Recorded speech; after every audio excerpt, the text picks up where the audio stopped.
I am a South African black girl, and you know, my grandparents could not have the confidence that I've learned to have. Gravity exists, and we might argue about it, but it still exists. That there is always a true north, and we we may not all believe the same, but there definitely is some things that are undeniable.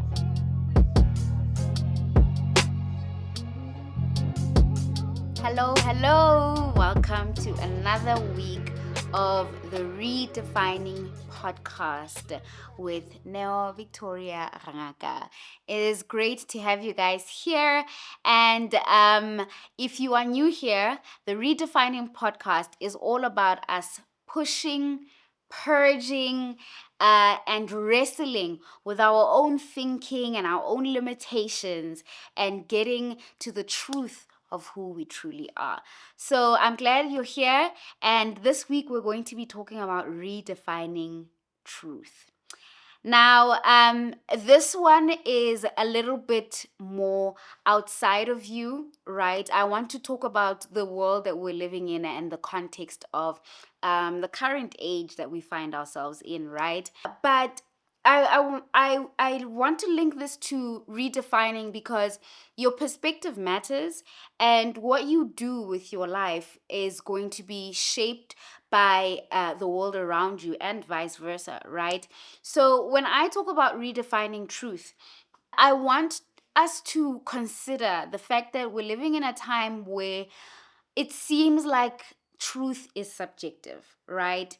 And I want to submit to you, right, that truth isn't subjective, right? And this is not my idea. It's not my idea that truth is not subjective. But it seems like more and more the lines are getting blurred when it comes to this idea of truth, right? And the reason why it's important for you to know that truth is objective and not subjective, right, is so that you don't find yourself conforming to the ways of this world and not actually living out the way that you were created to live, right? Because if you don't allow yourself to live in the truth, if you don't allow yourself to know the truth, then life can get very tricky and you almost get lost in the sauce, right? With all these things that are going on, there's subjective truth as to who you are attracted to. There's your truth, my truth. There's subjective truth when it comes to so many things, and not just with sexuality and gender, but also on how we see the world, right? Who should we have as a president? Is it better to have a woman? Is it better to have a man, right? What are the principles? There are people who are divided on so many issues, whether you're pro-life or pro-choice.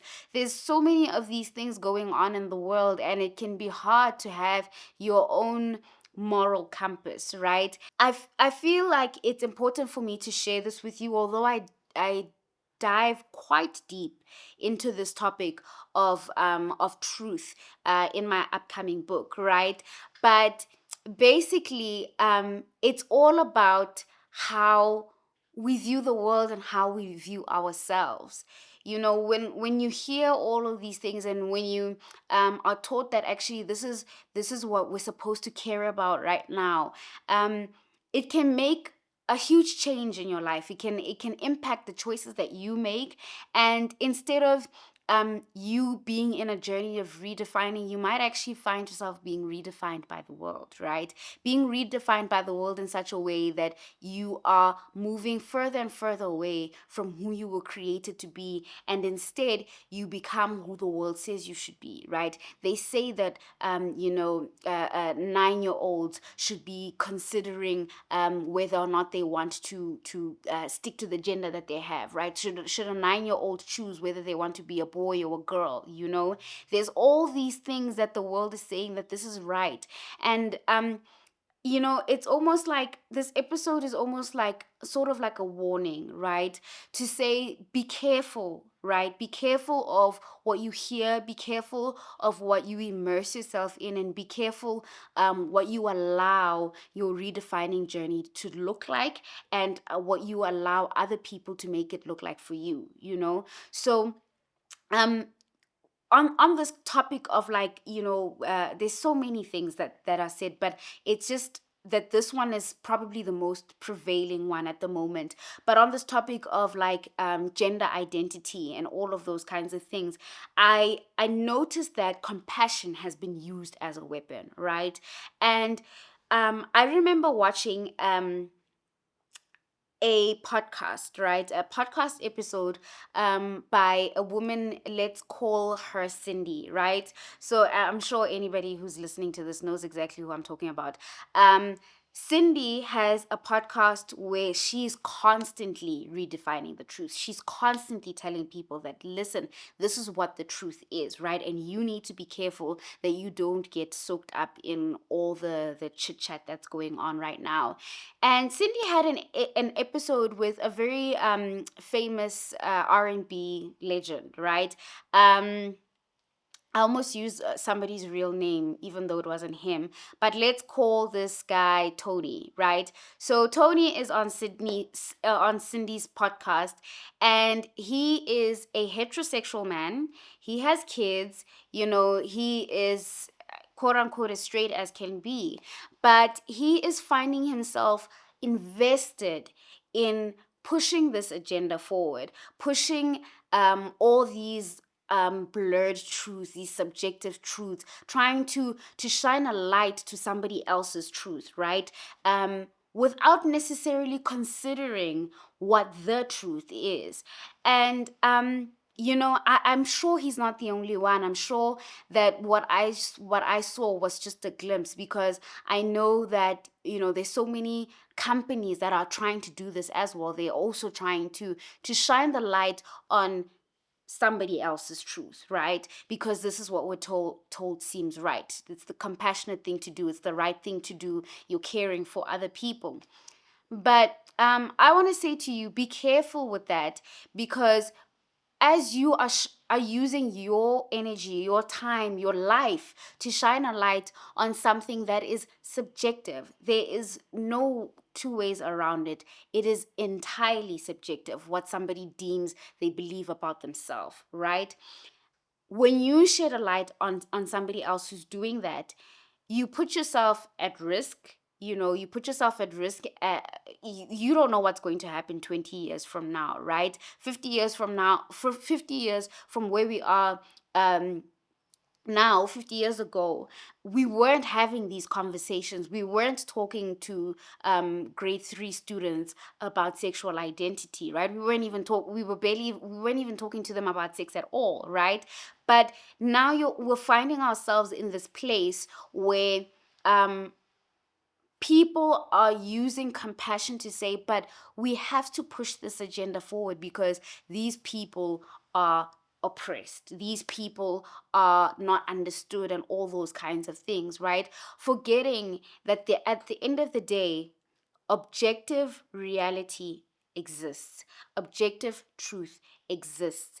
And besides how it looks to the world, and how the truth is being stretched to the world, um it's very important for us to talk about self-awareness, right? This is something that I go into detail in my book.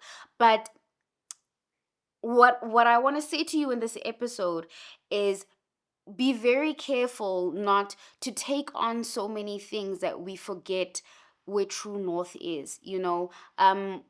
A lot of things are changing, a lot of things are being questioned, but at the end of the day, there is a true reality, and that true reality existed when each and every one of us were born, right? So hold on to that true reality, not just as you're moving through life and you're being told about all these things that are true to somebody else, but also for yourself, right? The reason why I mention self-awareness is because having self-awareness allows you to be objective enough to know that despite my experiences, despite my feelings, despite whatever views I have, there is an anchor. There is gravity exists. Gravity exists, and we might argue about it, but it still exists. There's so many things out there that there's been division that's being caused, and we need to be careful that we are brought to this place of where we're centered, where we're centered in what the truth is, and we stand by it, right? And it doesn't necessarily mean that you have to be opposed to what somebody else deems as their subjective truth, right? Although I believe that in some instances it's important to call out a lie when you see a lie, right? Just like Cindy does. Shout out to Cindy and her podcast. But not everybody has to do that, right? Not everybody has to say that this president said this and that, and it's not true. Not everybody has to do that, but you have to know for yourself what is true and what's not true. And it's not the most comfortable thing to talk about, but I definitely think that it's important. And I believe that part of, why I'm coming to you guys as somebody who's discussing redefining with you is because there's so many things in the past that have been deemed as true and they were not true, right? I speak about this when it comes to your own personal journey, but even if we talk about like as a people, some of the things that we've experienced, right? I am a South African Black girl, and my grandparents could not have the confidence that I've learned to have, because a subjective truth by someone who looks different to them told them that the truth is that you are unworthy, that you are a lesser race, and all those kinds of things.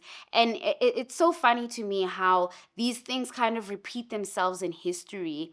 But I want us to be aware that as much as a greater, not even greater, but a louder group of people might be saying that this is the truth, it does not necessarily mean that that's the case, right? That there is always a true north. And we may not all believe the same, but there definitely is some things that are undeniable, right? There are definitely things that you cannot twist to suit your own reality. There are consequences for these kinds of things.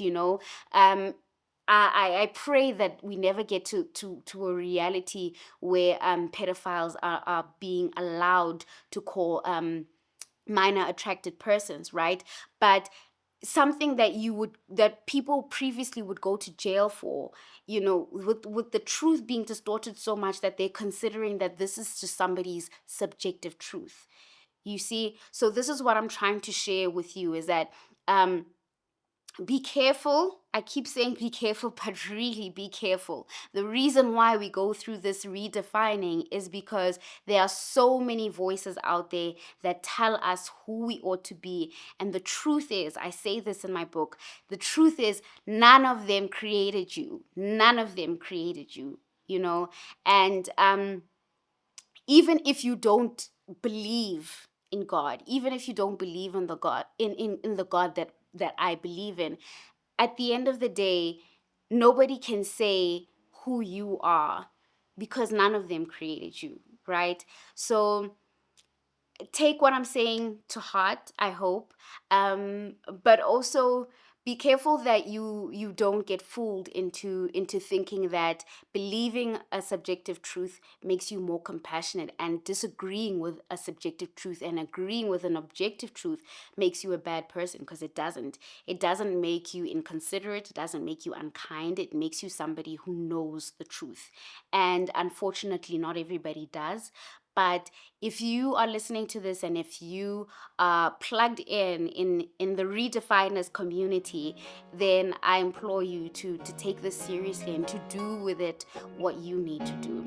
So have a good one, beloveds.